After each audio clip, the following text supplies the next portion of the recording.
there, lovely good morning and welcome to Camnet TV Breakfast Show where we urge you to rise and thrive this morning. It is a Tuesday and we urge you to choose you. My name is Joe Smart and thank you so much for joining us this particular morning. Now, like they say, your health is your wealth. We go into our first segment, which is the Health Corner. Do stay tuned.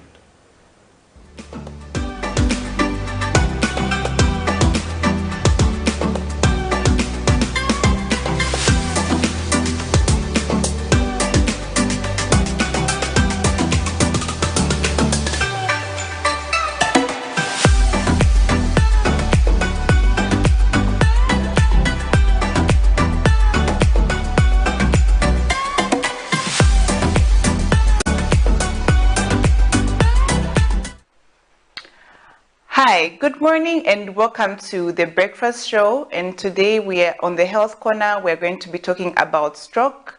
Yesterday we talked about what is stroke, and we say that a stroke is a brain injury that occurs when there's a blockage in the blood vessels in the brain, or there's a bleed in the blood vessels in the brain that causes a reduction in oxygen levels in the brain, and also blood supply generally to areas of the brain. So today we'll talk about exactly what causes someone to have a stroke and also the risk factors that predispose someone to have a stroke. So like we have already mentioned, a stroke comes about when there is a blockage in the brain blood vessels, and also if there is a bleed in the brain that causes a stroke. So what are some of the risk factors that somebody predispose someone to have a stroke? So one of them is diabetes. So people who have diabetes are prone to have stroke because of the high blood sugar levels that can lead to so many other complications in the body that can predispose them to have hypertension, predispose them to have high cholesterol. So people who have diabetes need to be able to check their cholesterol levels, their blood pressure levels. The other thing is your BP, of course. Hypertension is a risk factor for having stroke. So hypertension will not only cause a blockage in the brain, it can also cause you to have a bleed in the brain. If you have high blood pressure and your pressure or your blood pressure increases to become very high, it can cause you to have a stroke because of the high blood pressure that is there in the blood vessels. So it can cause a bleed in the brain and it can cause hemorrhagic stroke. The other risk factor is high cholesterol, like I have already mentioned. If you have high cholesterol, especially the bad cholesterol, which is known as the LDL cholesterol, this cholesterol can cause clots, or not really clots, but it can cause clumps that can cause blockages in the blood vessels, in the brain especially, and this can lead to having an ischemic stroke. The other thing that can predispose someone to have a stroke is age. So people who are older in age are more likely to also have stroke, and also males are more likely to have stroke than females. However, when a stroke attacks, when a female gets a stroke, they are more likely to die from the stroke than males. So the other risk factors include inactivity. If you do not exercise, you are always not exercising and not being active, you predispose yourself to having stroke. The other risk factors include not eating healthy foods, and also not or taking too much alcohol and smoking tobacco. So alcohol is not good for our health. Even smoking is not good for our health as well. So if we engage in alcohol and tobacco smoking, then we are increasing our chances of having so many lifestyle diseases, and stroke is one of them. So these are some of the risk factors that predispose someone to have a stroke. So today we are learning that there are some causes of stroke that can, some risk factors that can predispose someone to have stroke, and these include having diabetes, having hypertension, and having high cholesterol can predispose you to have stroke. Also, we say that not exercising, not eating healthy, and smoking tobacco and drinking alcohol can also increase your chances of having a stroke. So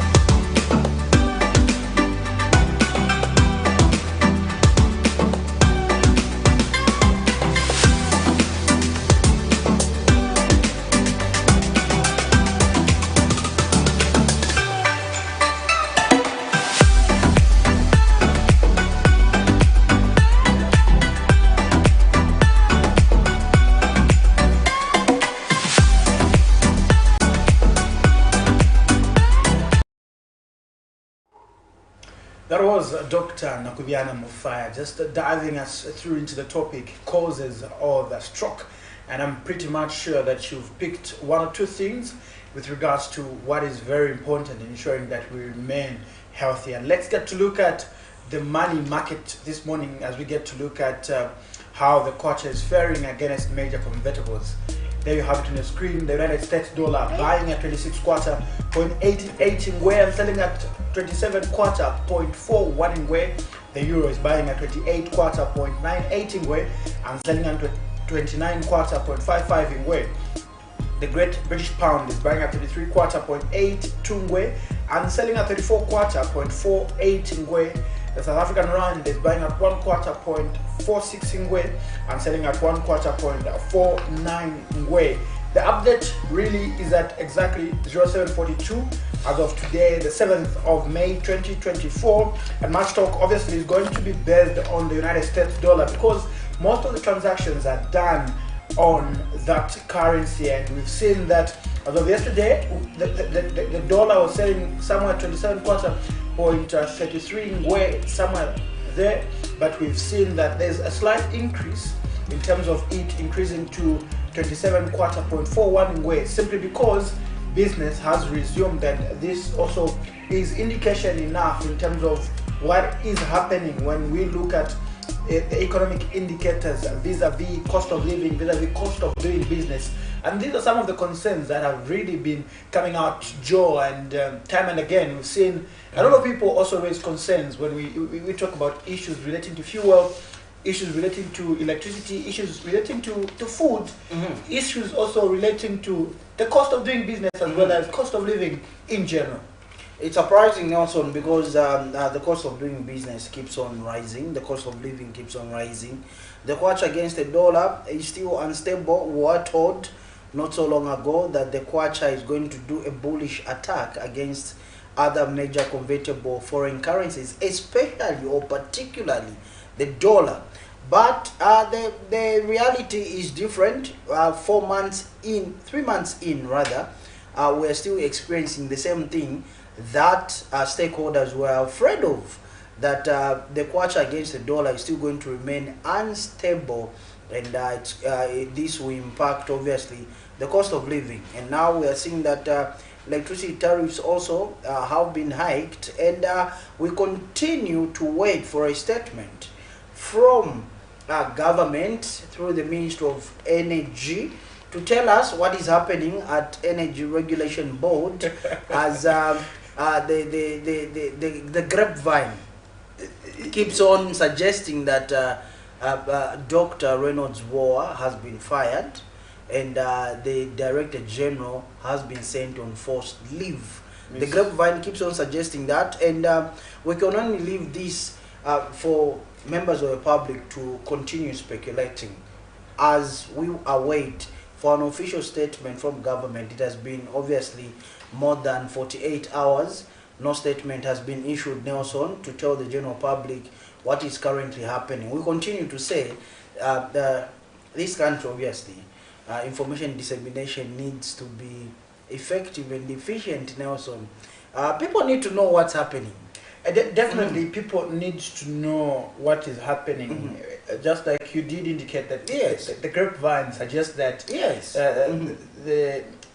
who was then chairperson at ERB was actually fired effective 3rd of May 2024, and allegations really, although they've not been confirmed, that's why I was saying allegations, is the fact that it is in relation to the tariff hike that we did see.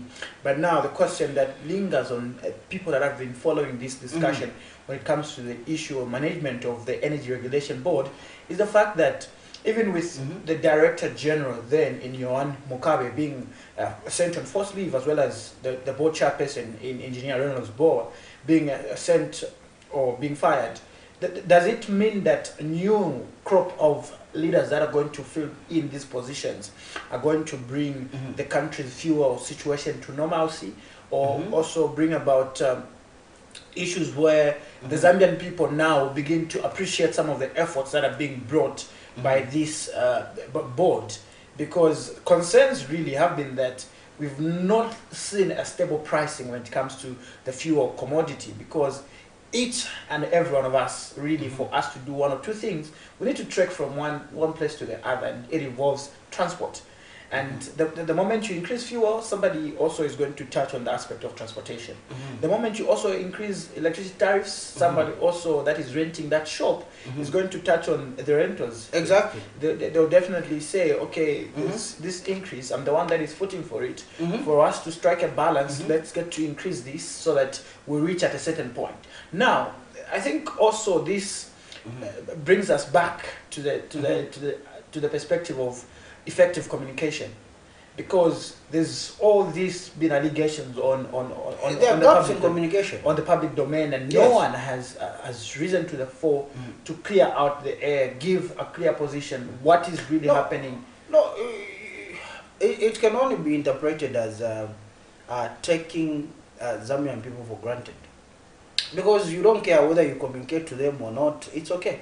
You don't care, because effective communication requires feedback, and in most cases, when the Zambian people give feedback, they are considered to be being supported or being influenced by the opposition. You know what I mean?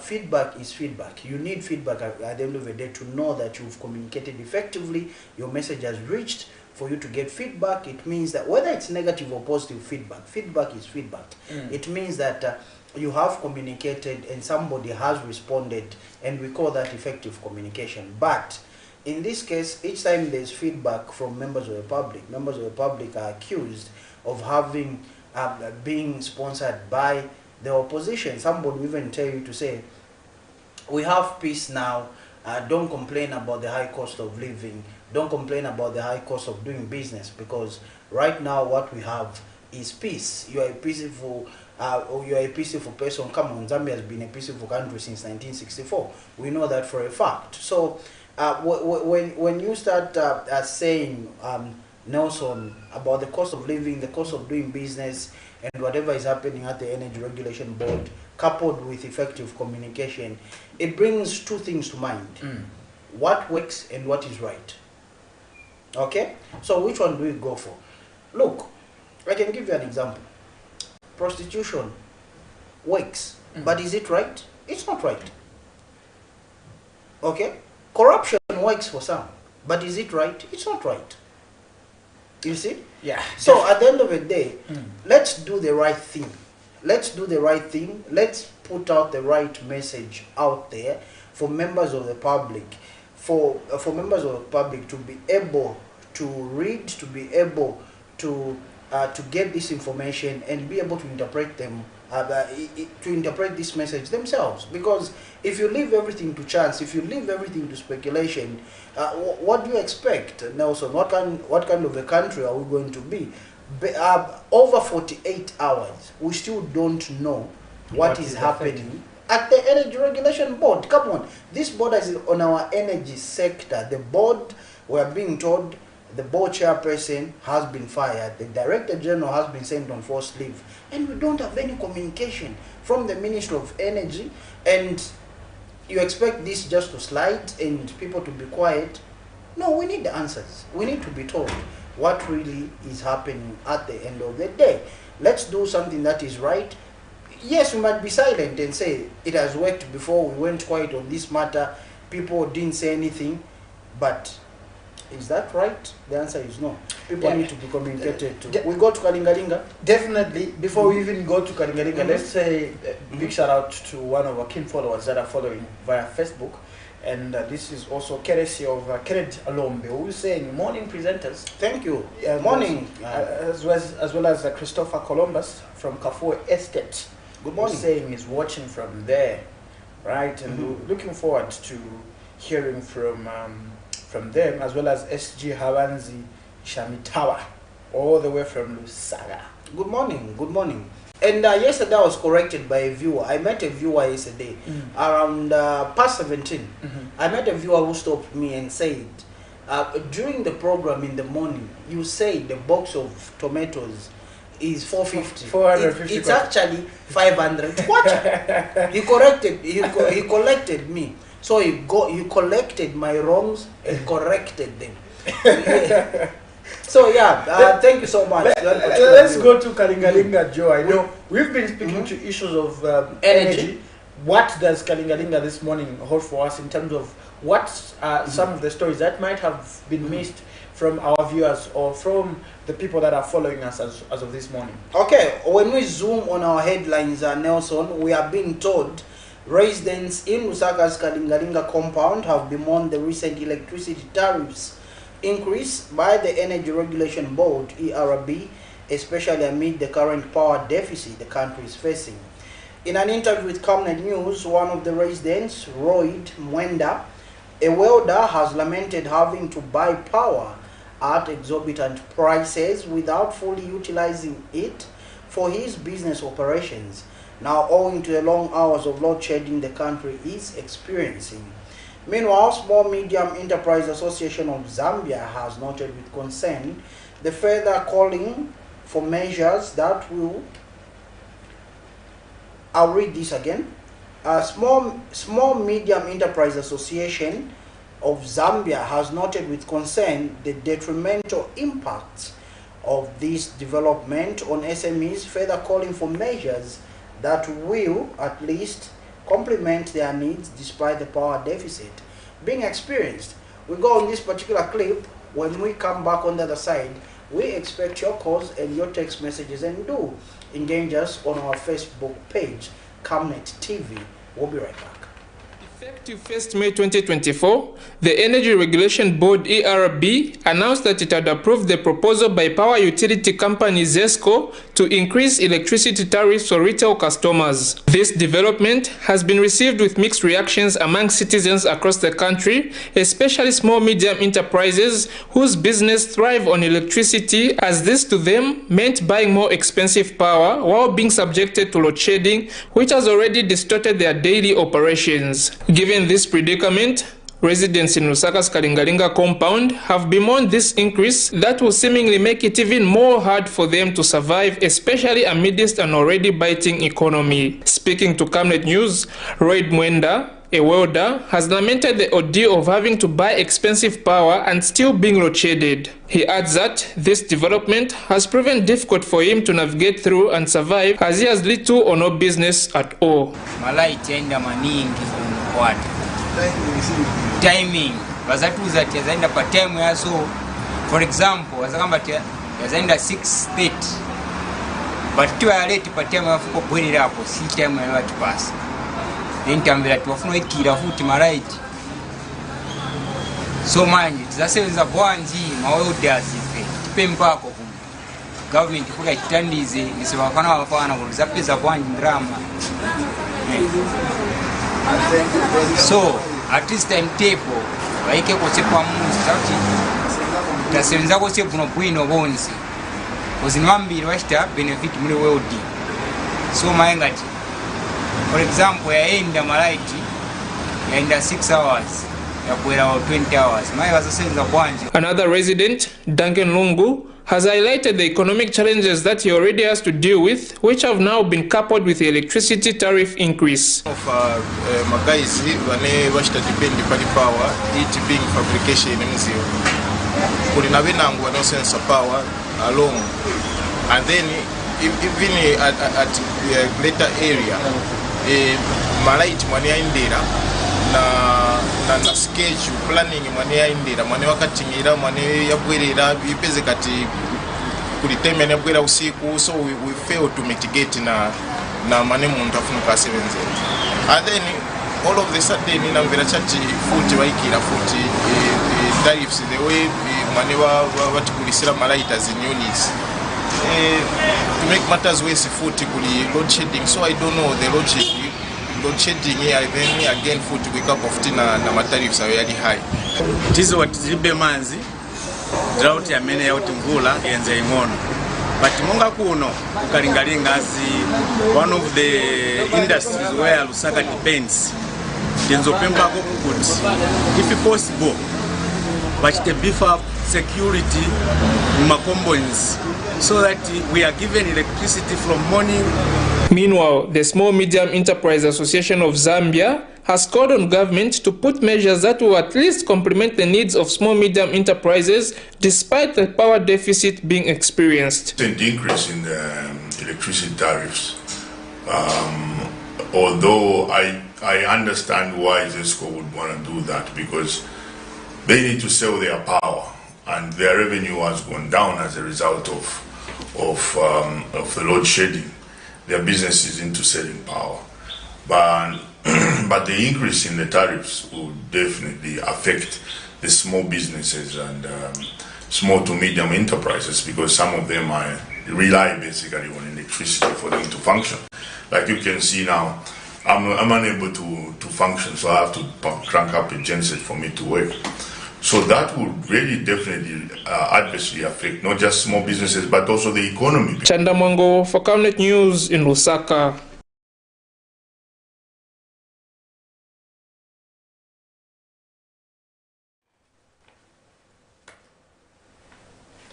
Okay, members of Kalingalinga there in Lusaka and also stakeholders voicing out on the power deficit that has hit the country, and obviously youths there who are into metal fabrication are appealing on government or the powers that be to be lenient when it comes to implementing the ZESCO load shedding schedule and at least be able to offer them a bit of power on hours that are work friendly.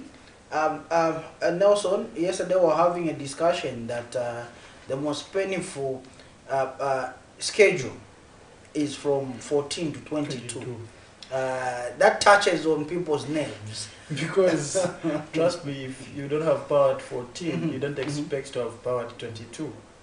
You'll have power somewhere around 23, 30, 24, and if you're lucky, earlier than 22, which chances are slim. And talking about the tariffs, yesterday I did make my own analysis of what is really happening.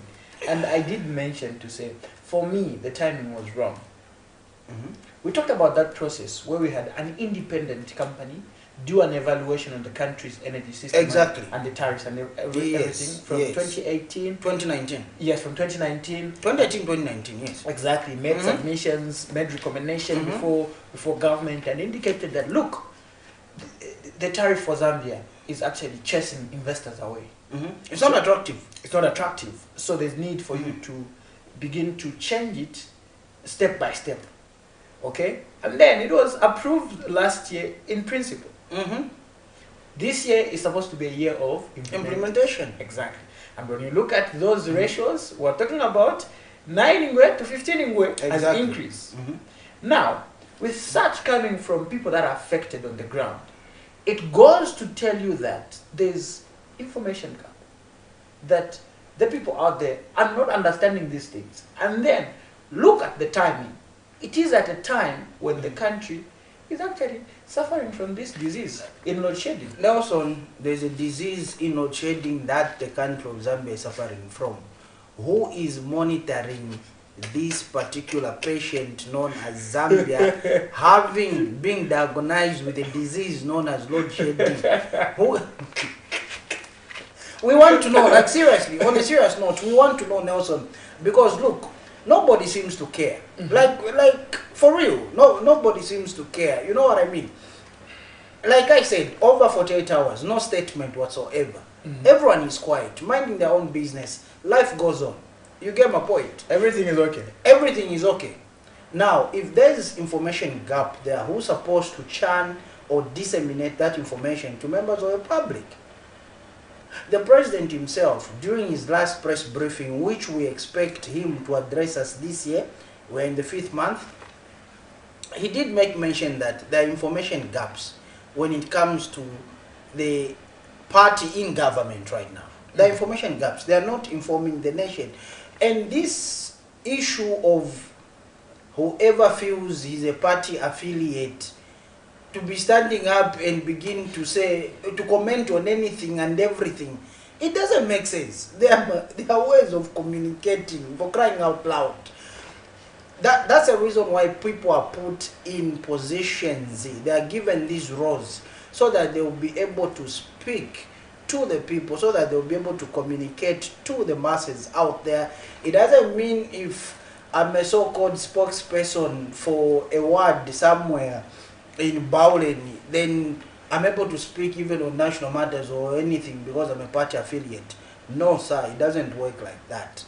This is why the party itself has got a media director, deputy media director. It has got an SG, deputy SG. Government itself has got a spokesperson, has got Mr. Kapata's role, Director spokesperson, to be able to communicate to the rest of the nation out there. Talking about Kalingalinga, Kalingalinga is closer to Mutendere. Mutendere hasn't had, is it Mutendere East? Hasn't had running water for the past 2 weeks. Wow. No running water for the past 2 weeks. Now, this comes at the backdrop, Nelson, of shallow wells being buried in densely populated neighborhoods in Lusaka. Say no, because of cholera. So they knew why they had those shallow wells, because they know you don't supply water to those areas. You get, there's erratic supply of water, so they decided to sink those wells. However, those wells were buried, right? So now for 2 weeks, people do not have running water from their taps. What happens? And guess what? Mutendere is under Munali constituency, right? And coincidentally, I'm coming there. That's why I'm coming. Coincidentally, the Minister of Water happens to be the Member of Parliament from Munali constituency. And guess what? Parliament is on recess. So he is not going to Parliament. He is not busy with parliamentary work. He has to spend time in the constituency. The question is he aware that his people do not have running water for the past 2 weeks? The question is, when was he last in his constituency? The question is he communicating with his councillors? Are they telling him what's happening on the ground? Coupled with no load shedding, you still don't have water. What's the difference between somebody who's in the village in Amsheken or Kwanabwadia or Kwamugubudu and somebody who's in Lusaka? What's the difference? I see no difference. Yeah, it's pretty much difficult to create a thin line, but we hope. For me, I'm not losing hope. I choose to remain positive because we began the week yesterday on a very positive note. On a very positive note, but so, I'm afraid.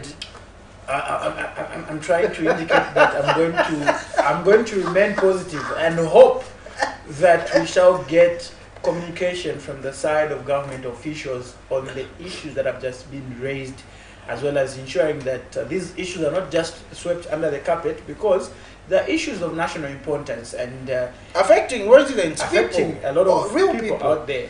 And these people are the ones that we refer to as the electorates. They are the ones that the president has time and again emphasized that they are his bosses, because they're the ones that put him. But why are the bosses being treated like this? Why are the bosses feeling neglected? Why are the bosses being denied access to clean water? Why are the bosses being denied electricity? The bosses were complaining in that clip that the power utility company or the Ministry of Energy altogether should sit down and be able to come up with a schedule that favors the consumer out there, Nelson. Nelson, look, 14 to 22, it's usually pick up. You know what I mean? People want to work, you know? So now if power comes, if power is restored at midnight or after 22, you expect a world to work in the dark? Huh? I think, Joe, on that score again... No, these are the questions that we need to ask. Exactly, but leaders need to be held accountable. My other argument basically would be, I think even the way the way these lines have been structured also, it makes it difficult in terms of rationing. Because look, even residential areas now have got some economic activities that are happening. So it is very difficult to tell in which place am I going to find welders? In which place am I going to find people that are just based in saloons and barbershop? It's different from the industrial area. You're able to tell that this is the industrial area. And in as much as you are going to plan for them, for residential areas, it becomes a little bit difficult because now, Joe, in the essence of trying to self-survive, you try by all means to ensure that in as much as you work, you've got a shop at least within your household that is operating to generate but that fuel income. No, sir. But however, we need to be considerate in as much as I hear you. These things are supposed to be coming out. We are not working with machines. We are working with human beings. Our brothers and sisters, wait. Where do these same people, for instance, that work in the Ministry of Energy come from? They come from among us. They come from our communities. Where do these same people that work for the power utility company come from? They come from among us. They come from our communities. Are you telling me that if you are driving, you drive off Kachimamuli, you branch off into Garden, you won't find welders near the Garden police station there? But is it going near the Garden police station? Is it going if you are driving, for instance, along Ali Kinkata Road, are you not going to find welders along Ali Kinkata Road? That's what I'm saying, Joe. We know where they are found. We know where they are found, but is it easier for you to detect, to say they are connected to this service line without tampering with the line for residential areas? We have because most of these people, one thing we should understand is that you find that they've constructed maybe near a roadside, and they've decided to expand their business. But it's still in Kadingalinga, right? It's still in Garden, right? It's still in Mandevo constituency, right? Absolutely. And here's the thing. If, for instance, Charleston can have power for 5 days, which they deserve because they're taxpayers, but now we're in a crisis. Power for 5 days. North Mid has got power for 3 days. Yeah? They're not being load-shedded.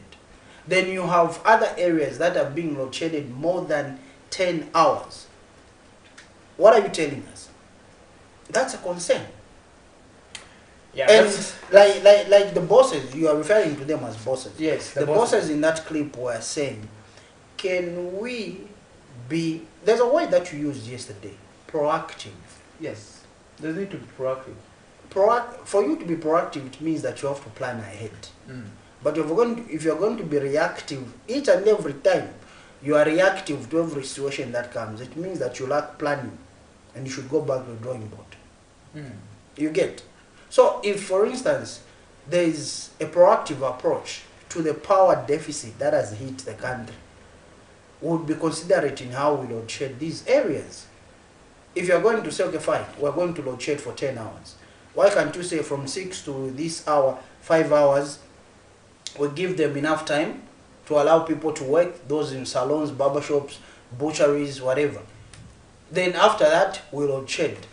Joe, let's also get to look at some of the stories. I know this is a very critical... It's a thorny issue. Yes. Let me get to conclude from my end with 3 stories. With one from the UPND, National Youth Spokesperson, Phineas Pumula, who says the UPND administration is working hard to ensure that no one in the country dies of hunger amidst the current El Nino-induced drought. He says government has secured and is currently transporting 10,000 metric tons of white maize to Western Province. He also praised Western Province Minister for working tirelessly with the Ministry of Agriculture to ensure that the people of Western Province are food secure. We'll get to look at this story, and we'll also get to look at a story from one of our staffer in Mongu, in Musiabogabila, who says that Western Province Minister Kapelo Mbangweta has called on the church to work together with the government in order to implement government efforts to alleviate challenges most people are facing. We'll also get to look at a story where some Lusaka residents have welcomed the initiative by the Lusaka City Council to install streetlights along Freedom Way.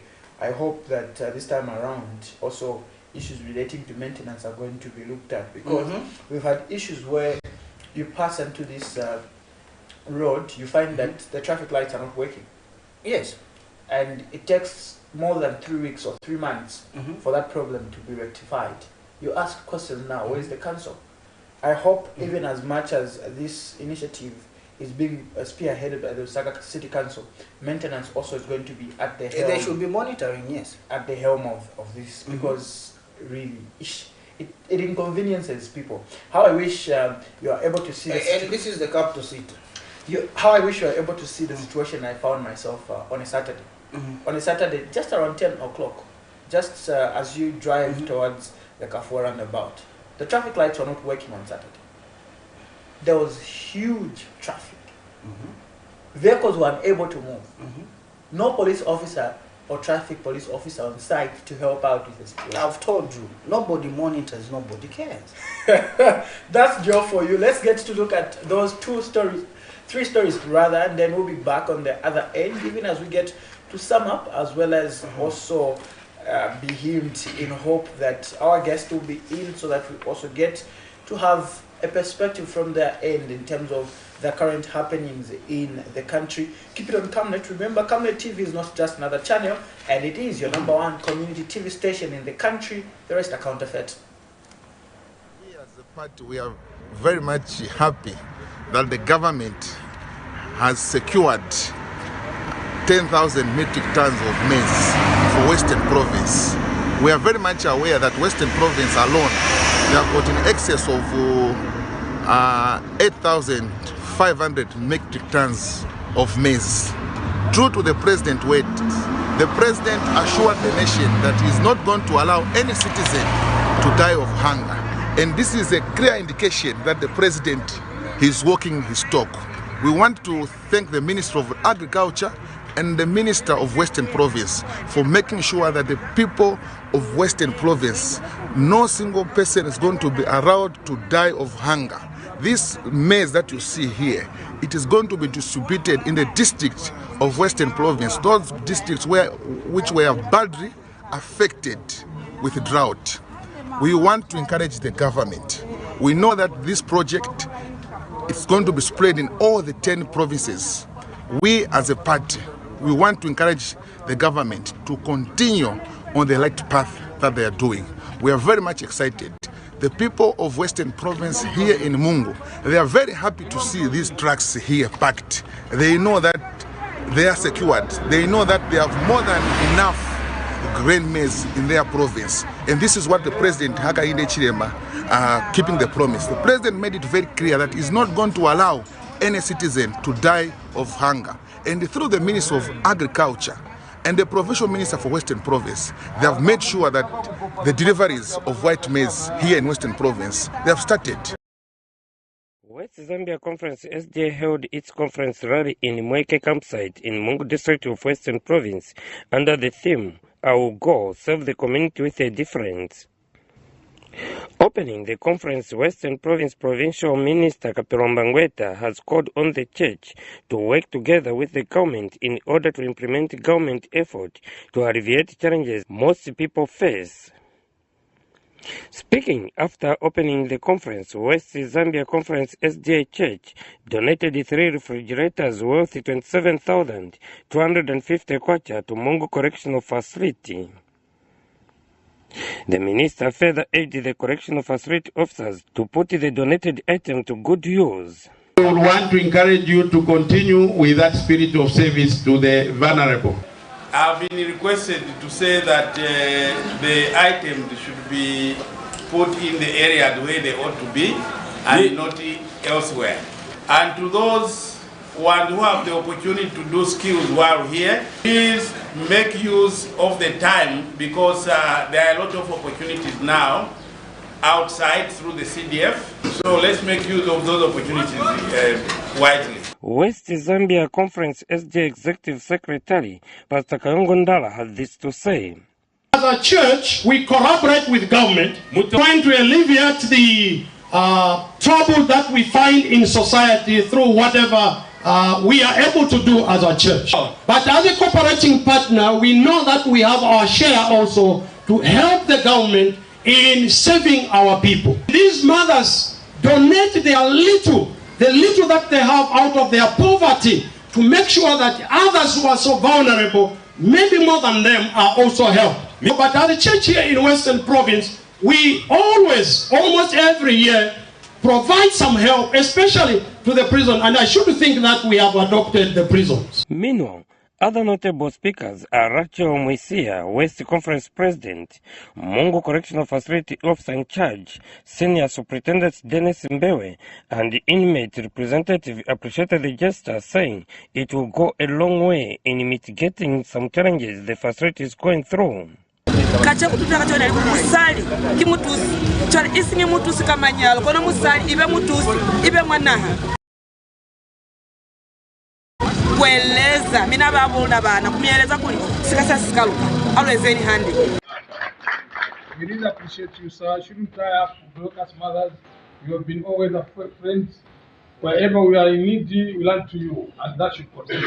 Register our most sincere gratitude for this help that you have extended to us. It will go a long way in helping us as inmates.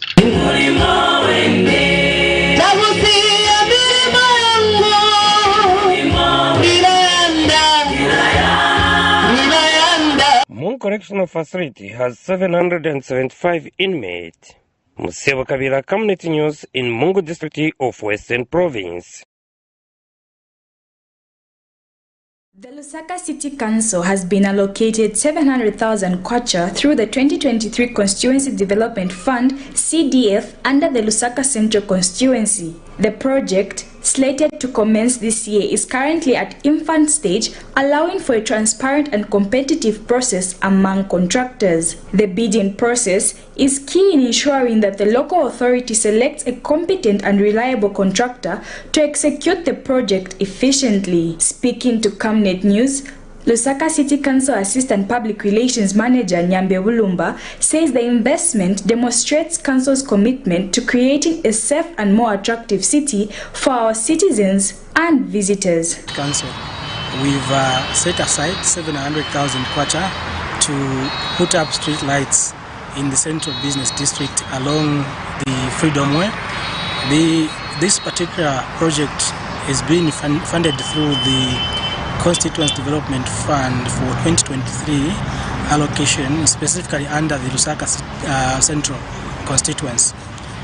Once this project is done, then we'll be good to go, because the central business district and businesses around, including members of the public, will have security. Mr. Wulumba says once fully installed, the streetlights will not only beautify the CBD but also provide enhanced security for businesses and the general public. We have since placed the project under tender procedures to ensure that we select a competent contractor to undertake this particular project. Are maintained from time to time, but then the problem has not really been the council not maintaining this particular project, but the members of the public who have continued from time to time to vandalize these particular projects, and also others are stealing Zesco, be it solar cables that are lighting up such street lights. So if members of public can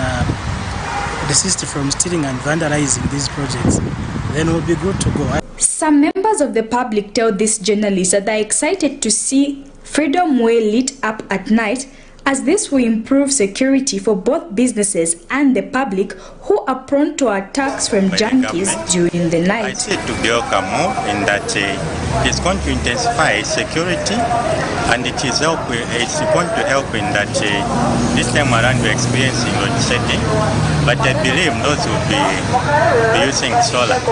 That will be something that everyone is going to appreciate, and it will help the nation, especially that today there is a lot of crime in Lusaka, but when there is enough light, I'm sure criminals can be scared. Street lights promote security in urban areas and increase the quality of life by artificially extending the hours of having light, improving safety for drivers, riders, and pedestrians. Cherish Sibote for Camnet News, Lusaka. Those are some of the stories that we did look at. The other story bordering on street lights being installed in the central business district of Lusaka, so as to aid in ensuring that there is security that is being provided amidst the load shedding, as well as during the night, so that also people that are using the central business district, obviously for transportation, as well as maybe trying to board a bus, go to their home, they are able to see what is happening. And just like I did indicate, I hope maintenance is going to be something that is going to be looked at, that is going to be... crossing our fingers. Crossing our fingers, right?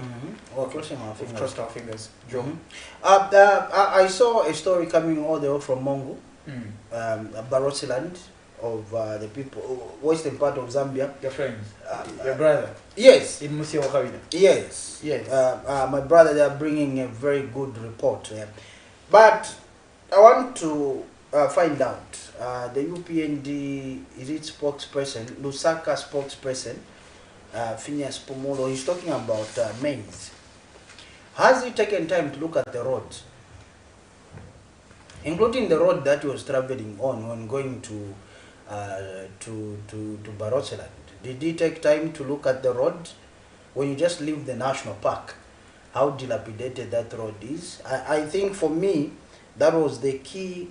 It's a key thing to talk about. I think he was supposed to address the issues that have to do with the roads, the dilapidated roads where he is right now, and for him to be talking about issues that have to do with maize, with scant information. It leaves much to be desired. Who should be communicating to the Zambian people regarding matters that border on food security, Nelson, where he is right there. For those trucks to move from there to Lusaka or to wherever they are destined to, they need proper road network. And just there, where he is, those roads are dilapidated. Those roads do not need a facelift. They need a total reconstruction, Nelson.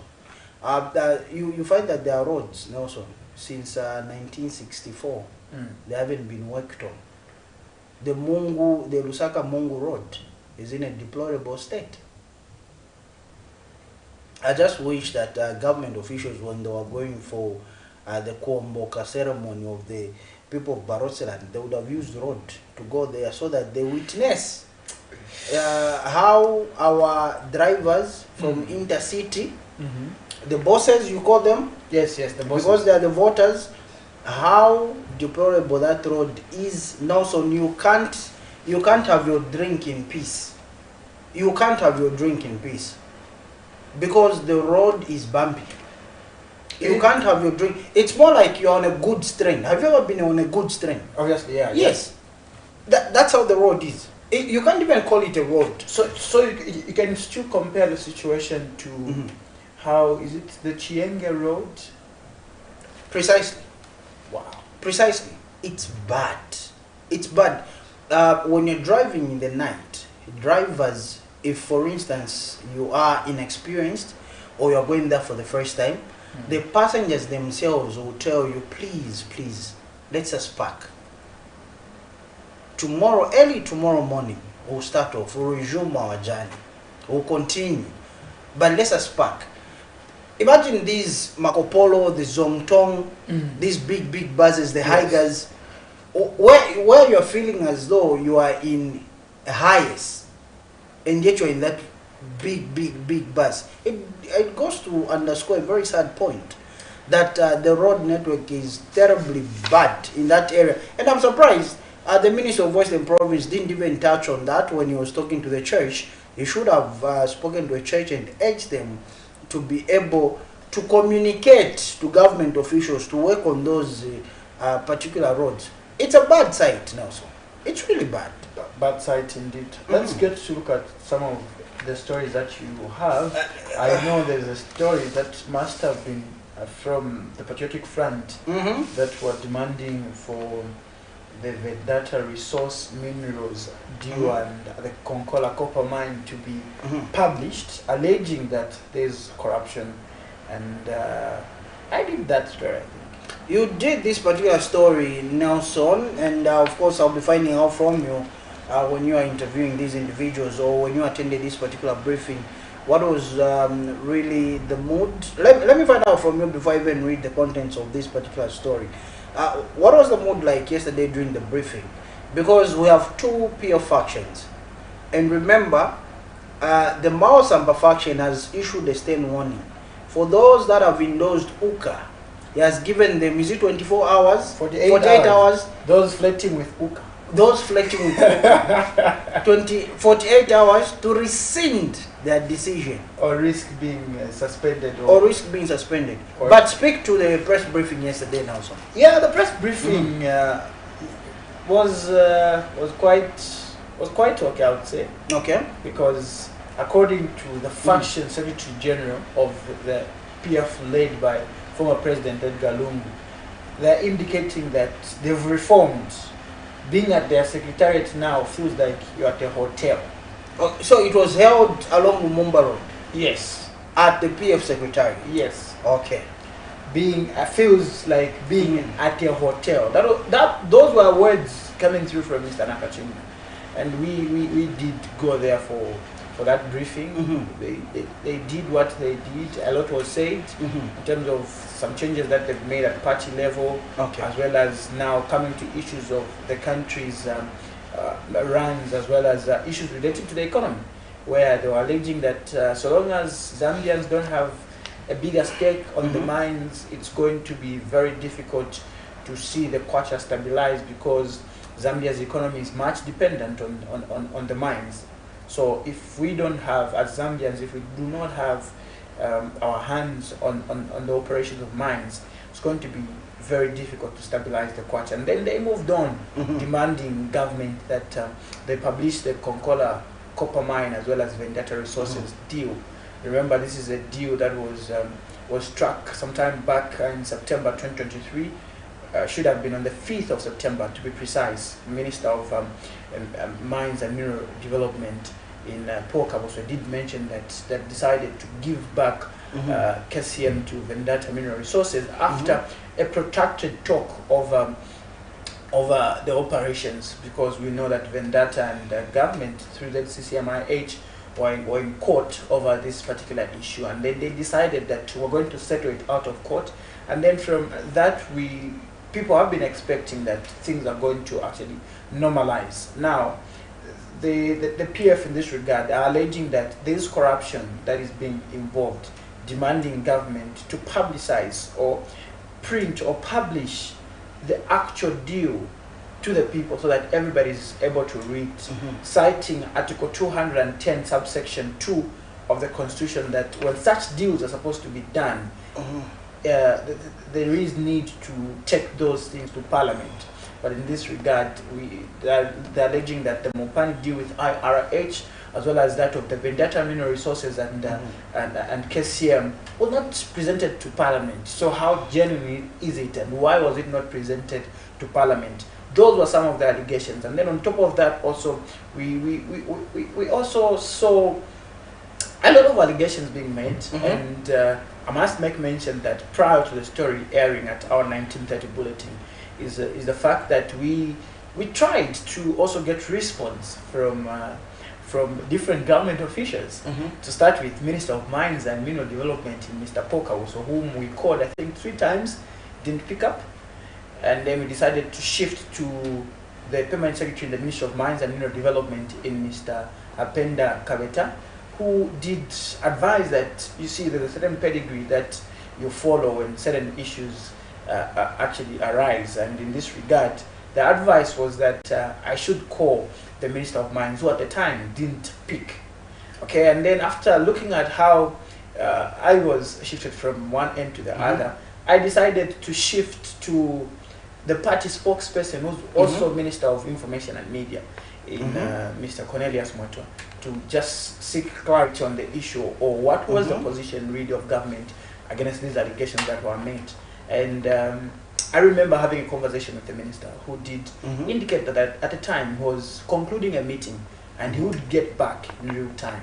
But we had Did he get back? We had to wait up until 1930. No response was given. And then I also remember trying to get in touch with Permanent Secretary in the Ministry of Media and Information, Mr. Tabo Kawana, who did also try by all means to give a response to me. And his response was really genuine advice to say, look, this issue, yes, much as allegations have been made and I've got information on what is on the ground, I would advise you that you seek clarity from Minister of Mines or Minister of Finance.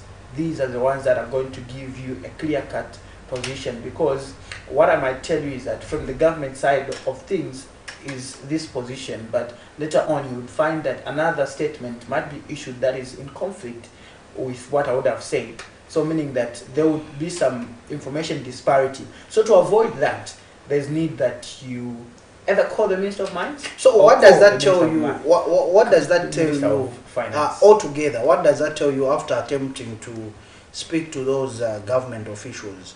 Generally, what picture did it paint from your end? For me, it still paints a picture of the freedom of expression report, the Fox report for the year July up to December 2023 did indicate that most government officials are not at liberty or are not really free to access or give information, especially to the media when called upon. I think that statement to some extent is qualified, because in this regard, PS Tawakawan was more than willing to give me that information. But for the sake of understanding who are the real owners of this issue, he decided to say, go to these people. I think these people are going to give you a clear-cut position. Because if I give you, from the government perspective, from where they see it as Ministry of Information and Media, and obviously I would say government spokesperson wing, or government mouthpiece wing, is the fact that this is the position, but you might find that there's a different position that is there. So try to seek. So you see that even those in government right now do not even monitor what the opposition do. Because I'm thinking, if for instance I'm in the communication department of government or the party itself, the first thing I would do is to monitor the PF press briefing. Once it's done, I know who should respond. SG, can you kindly respond on this particular matter? There have been allegations that have been forwarded. Kindly call Ministry of Finance, get the figures from there. Kindly call Ministry of Mines and get the necessary information so that we are able to respond effectively to these allegations that have been made from an opposition political party which was in government not so long ago. And but when you talk about the PF, they are the ones that brought Vedanta resources. Okay?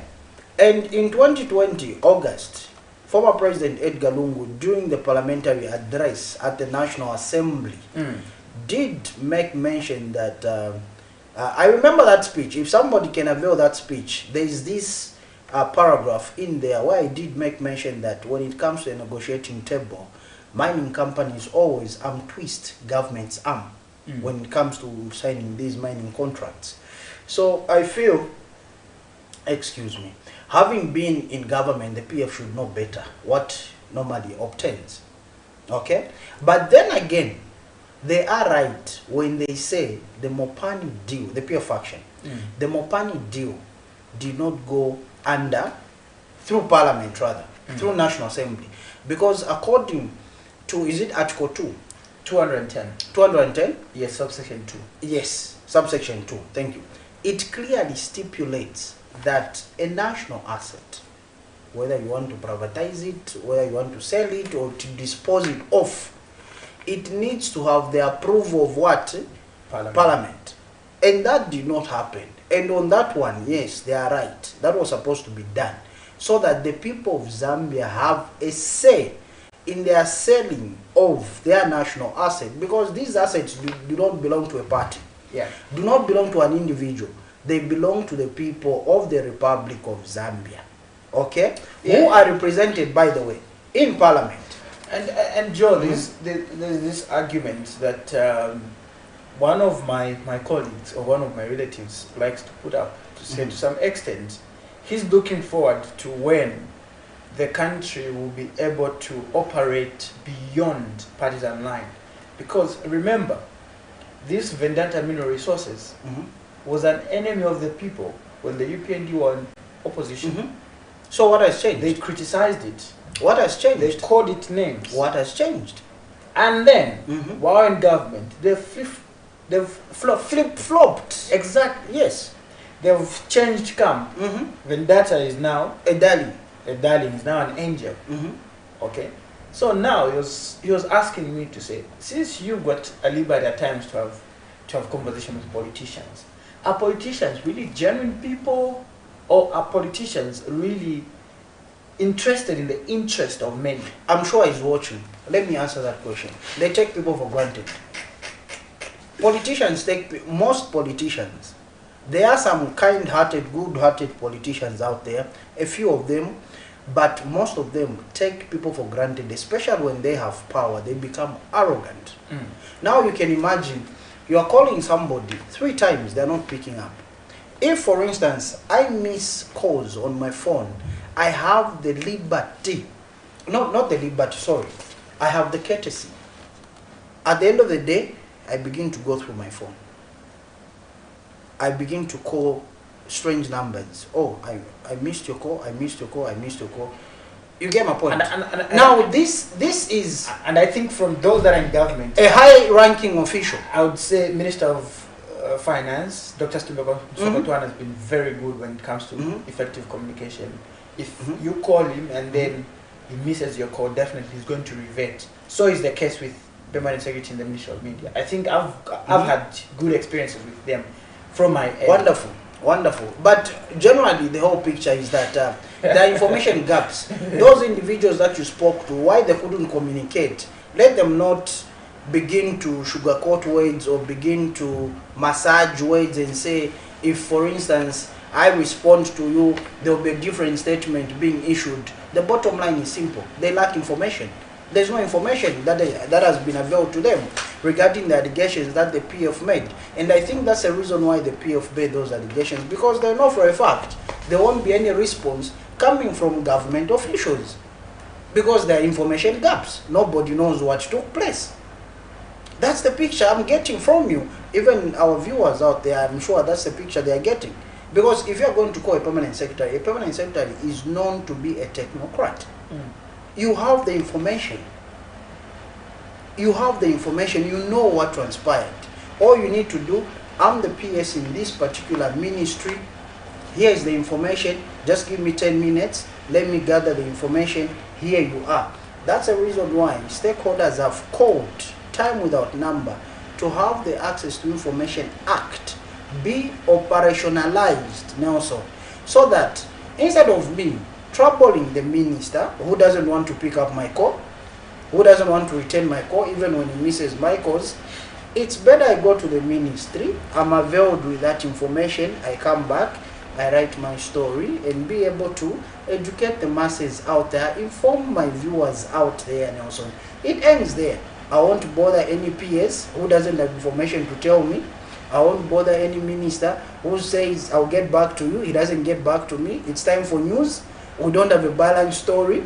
And when we go with this story, we'll be accused to say, no, you're only covering one side of the story. The opposition made these allegations. So why did you cover them? Why didn't you give government the chance to respond? The question is, were you monitoring the PF press briefing? You are not monitoring the PF press briefing, and nobody wants to respond to the allegations. So whom are you going to blame? And when the media bring out this information, you are the first one to point fingers at the media and begin to accuse them.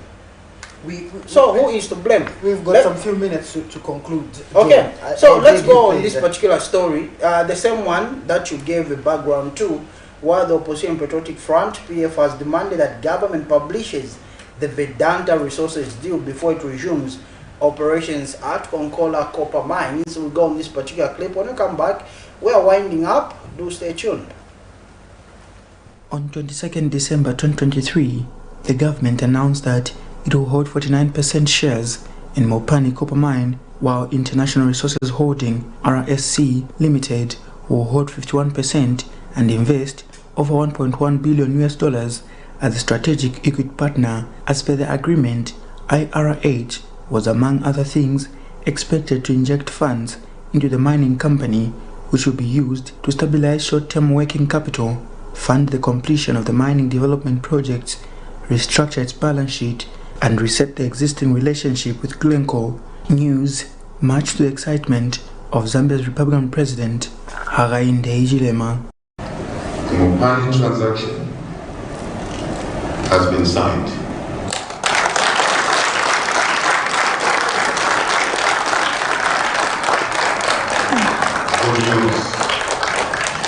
Mopani, KCM, Shaft 28, 1.5 billion in Shaft 28, all of that stuff. On the other hand, since May 2019, the impasse between government and Vedanta Mineral Resources has been a thorn for the country's mining sector. On 5th September 2023, after failing to meet the deadline of 31st July 2023 for the new investor to take over operations of Konkola Copper Mines, government handed over the operations to Vedanta Mineral Resources with a call to perform to the expectations of the said guidelines. Following these consultations, I'm here to announce that we have finalized the negotiations with Vedanta. Vedanta will return to run and resuscitate operations of KCM as the majority shareholders alongside. But 8 months down the line, the opposition Patriotic Front has demanded the publication of the Konkola Copper Mine deal and Mopani IRH deal, alleging corruption. The return of KCM to Vendetta was driven by corruption. We have demanded for government to publish this fraudulent agreement between JCCM, IH and Vendetta. At one time, government engaged in lies by stating that the mine was returned on the word of mouth. Speaking during a media briefing Monday, Mr. Mekachinda also argued that so long Zambians do not have control over the country's mines, it will be difficult to stabilize the kwacha. I can tell you, without productivity, your currency can never, be strong, especially when you are dependent on foreigners to feed you, to clothe you, to do everything for you. As we sit here, there's nothing that we are using which is produced locally. So how can your local currency be strong?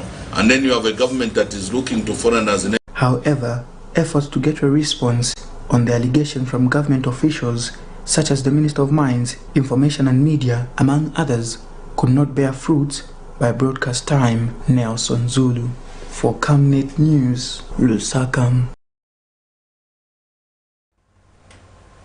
Our roving reporter there, Mr. Nelson Zulu, giving us that particular report regarding the PF press briefing that took place yesterday, being chaired by PF faction leader, PF faction media person or spokesperson rather, Mr. Raphael Nakachinda there, making allegations. We are calling them allegations because we haven't yet received formal communication from the party in power or government, because they border on government officials, right? We haven't yet received any communication to that effect. Yesterday, obviously during press time, our roving reporter here tried to reach out to government officials to be able to respond to those allegations.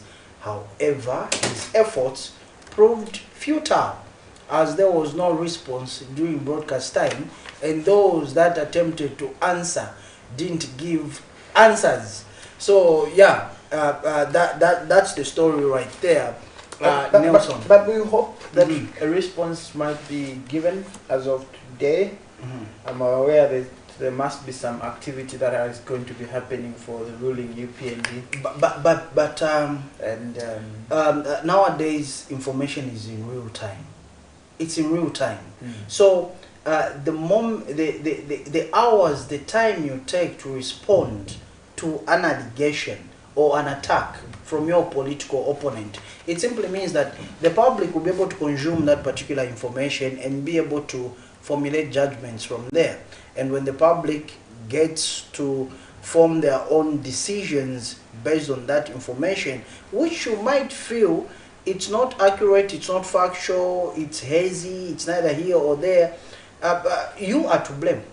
Because at the end of the day, if you are going to respond 48 hours later, 48 hours later, who's going to listen to you? You get, and if you are going to say, I'm going to have this press briefing, let's say online, or maybe on one of the TV stations, with this load shedding, how many people are going to watch you? You need to be strategic. You need to be strategic in information dissemination. However, if, for instance, Nelson, the party in power, because that's a political jab. If the party in power were watching that particular press briefing, the moment Mr. Rafaona Kachinda says, "We are done, can we have questions?" a representative from the party in power should have conveyed their own press briefing or called on members of the media, emergency press briefing. We want to respond to what Mr. Rafaona Kachinda is saying. However, it's now almost 24 hours. That response hasn't yet come, Nelson. We still await to see what will happen. Yeah, and this is where we'll have to call it a day. But today, Joe will be closing. I know he must be a happy man because yesterday, the Eric Ten Hag side... I was waiting for you to say that. I was waiting for you to bring it up. That is being coached by Eric Ten Hag in Manchester United. I'm sure Amos Lungu, as well as Elijah Tufita, is not picking calls this morning. No, they are sick. Simply because... their team lost. Simply they were baptized. Simply because Chelsea is way on top of them. Come on now, these are big teams. You can't be comparing Chelsea with teams that you know that they are barely performing well.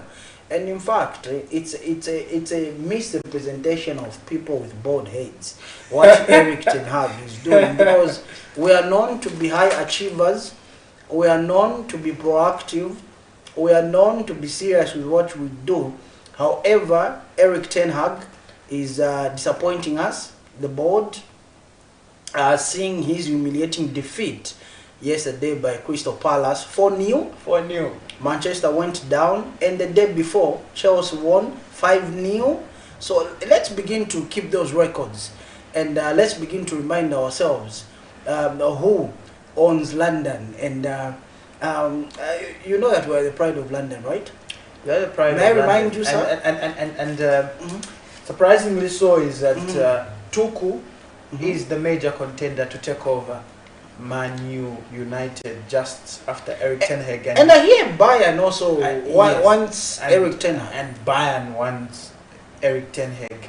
I don't know for Chelsea who they want, if they want to still continue with Pochettino or what, but it is kudos to the technician upstairs, Isaac Chifita. I know he must be a very happy smiling man. right now. He's smiling simply because I've mentioned about Chelsea, as well as my other colleagues that do support Chelsea. But it's hard luck to Elijah Chifita, Amos Lungu, who else? Philip Sekainda, and there's some friends that do support. Oh, some Manchester friends United. that support Manchester United. How about Elijah? He's a Man U supporter. He's a Man U supporter. He can't pick our call. He can't pick our call right now. I have a few. Vanji, yes, Vanji out there supports Manchester United. Sorry, my brother. Yesterday, you were baptized, and the whole internet was quiet. You know, Manchester United fans are many. Yes. They are not like Manchester City fans. You know, Manchester City fans, the fans that they have obviously started supporting them in 2002 thereabout. It's a fairly new crop of funds anyway. But when you talk about Chelsea funds, we come a long way. I don't know about you, the Liverpool fans, but to be honest, Manchester fans are many. And the reason why we say Manchester fans are too noisy, because they are many. When they gather on the Blue Up, they make a lot of noise. And with us, we are fairly few. And when we gather on the Blue Up, the noise is not as much as it is supposed to be, or compared to Manchester United. And again, when Manchester United loses, the silence is overwhelming. Like this morning, you could even tell from the traffic that these are Manchester United fans. We need to go. We've got you today, and thank you so much for choosing to stay tuned to Camnet TV, your #1 community TV station in the country. And it has been the breakfast show on a Tuesday, as we get to ensure that on this new week we continue to push and make positive headways. It has been Nelson Zulu as well as Joe Tabelo Simata, who joins you this afternoon later on the lunchtime cafe, and be rest assured as you get to catch some latest information in terms of what is happening and who might be appearing today in terms of making their submissions of the countries around. But from Joe and myself, this is what we call it a day, and thank you so much for choosing Camnet TV.